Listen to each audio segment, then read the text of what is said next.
Hello, friends. We've got this strange but somewhat beautiful, I think, in my opinion,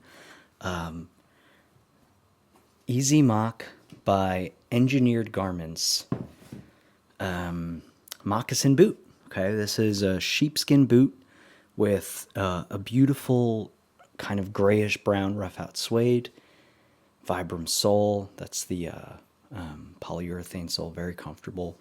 Leather midsole, Blake stitch construction with that beautiful stitching.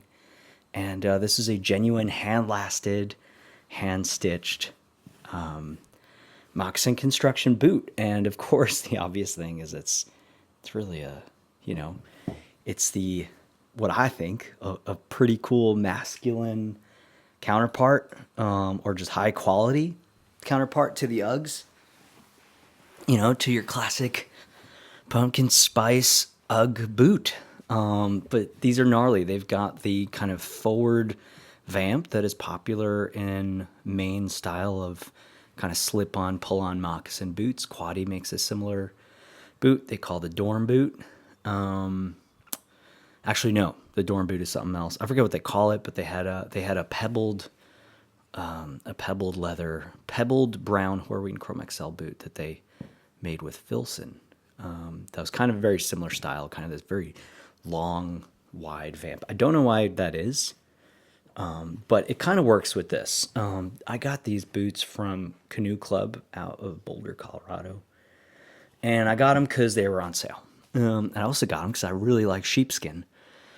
And they're strange, but they're pretty cool, and I wear them all the time. I've even worn them in the summer. It's like if you're, if it's, hey buddy, it's 9 p.m. and you got to go run to the grocery for something and you got your sweatpants on. You just throw this on and no one will bat an eye. You don't even have to put on your socks. There's something real nice and comfortable about them. Super lightweight. And yeah, just really, really fun. I love the details of a genuine hand-sewn moccasin boot. Beautiful wax thread. The craftsmanship is just amazing. That's obviously a machine stitch. And it's just a wonderful boot. You've got, I would call 360-degree sheepskin inside. The bottom is lined with sheepskin, shearling, and it's a beautiful, it's a robust shearling, but it's clearly shaved to give it kind of a uniform length. The seam line isn't too bad at all, and it's just a very, very simple pattern.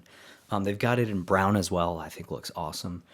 But yeah, I don't, and there's something fun too about it. There's no, there is no, it's just made in Maine, USA. There is no branding on this at all, despite it being a collaboration between Easymoc and Engineered Garments. But anyway, a really fun, warm winter boot. Now, I wouldn't wear this out in the snow consistently. It's a semi-robust suede, but it's not, I just like, maybe if it was higher and it was a thicker, that would actually be a great boot. If someone could make a kind of a taller version of this with a more robust, like a waxed rough out, lined with shearling, that would actually be very cool.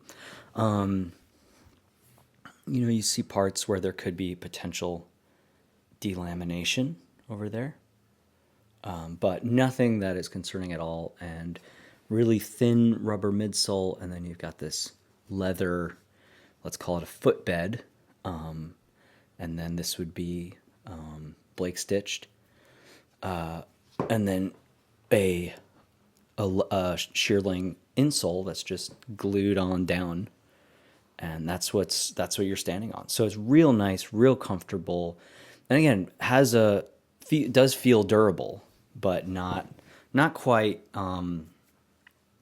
not quite like winter storm, snowstorm ready, but it's actually it makes a great cabin boot. If you got to run outside, get some firewood, yeah, I would throw this on.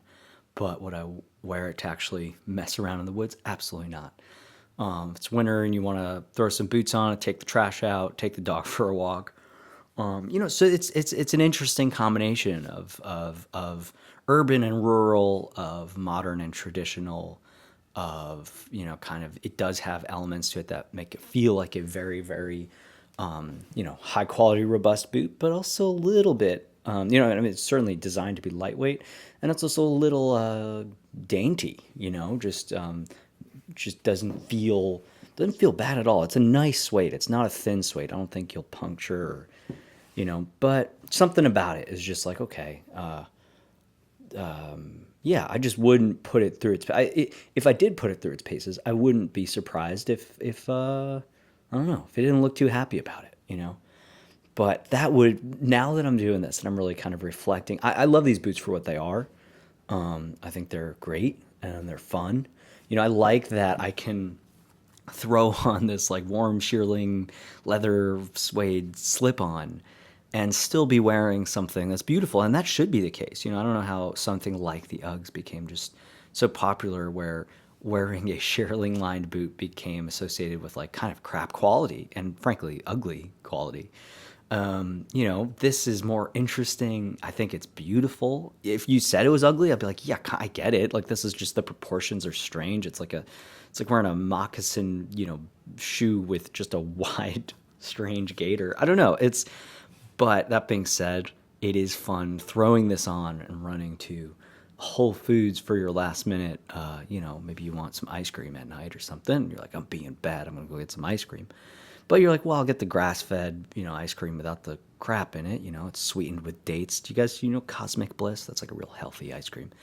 It's not healthy, but it's better for you. There's less garbage in there. I'm gonna run and get me a Cosmic Bliss. This is like, it's just fun that you could throw this on and you're wearing a beautiful piece of American craftsmanship, of a heritage boot, but still having like kind of a ridiculous amount of comfort. That maybe we would associate with more modern, essentially synthetic shoes. So that's what's cool about this. There's a lot of history to it. It is a heritage boot. Like, in some ways, it's more of a heritage boot than like a Red Wing Iron Ranger. There's more history to this style of construction and using sheepskin, and there's something almost ancient about this, but still almost feels like streetwear. Almost feels like and Canoe Club out of Boulder, they do straddle that line between streetwear and heritage. So it's kind of a perfect boot for them to carry. I really like Canoe Club. I bought a Kuo watch. It's a Japanese watch. An Old Smith, really, really nice bronze watch from them. Anyway, and they have a cool YouTube channel. Sometimes their stuff's, a lot of it's ridiculously expensive, but it's fun to look at. And sometimes they do have great sales. I got these for 70% off of MSRP, so that was fun. Yeah, so, this straddles the line. It's a fun combination boot, and I like that. I have a soft spot for that. And it kind of works in a modern world where you are, running to groceries that hold meat, that is saran wrapped under fluorescent lights, and you give them virtual money, and you walk away with something that you would have hunted. So there's something very symbolic about this boot, and I like it. I really, really like this boot. I would recommend it for the full price, which is probably, I think, $450. That's a little tough, but show me a competitor. You've got Rose Anvils messing around with shearling, but they tend to go more in the sneaker, the mugs direction. You've got your LL Bean boots that are shearling lined. Those are really nice, but leaves a bunch to be desired in some ways. And my favorite boot of all time that I still haven't covered on the channel, I'll do it right when winter hits, I think, is my George Cleverly mountain boots. And those are just amazing. Those are shearling lined as well. There are some cool shearling lined options, but for a slip-on shearling lined boot, like, I don't know, what else is out there? You've got that, what is that, like kind of Norwegian company? Those are cool. They're interesting looking, and in some ways they're, even stranger looking than these, but yeah, these are cool. I like them. You could actually style them pretty nicely. Wear like a pair of military green slacks and a kind of a navy sweatshirt over that. You're good to go, man. You're looking amazing. All right, thanks for watching. Hope you have a great day.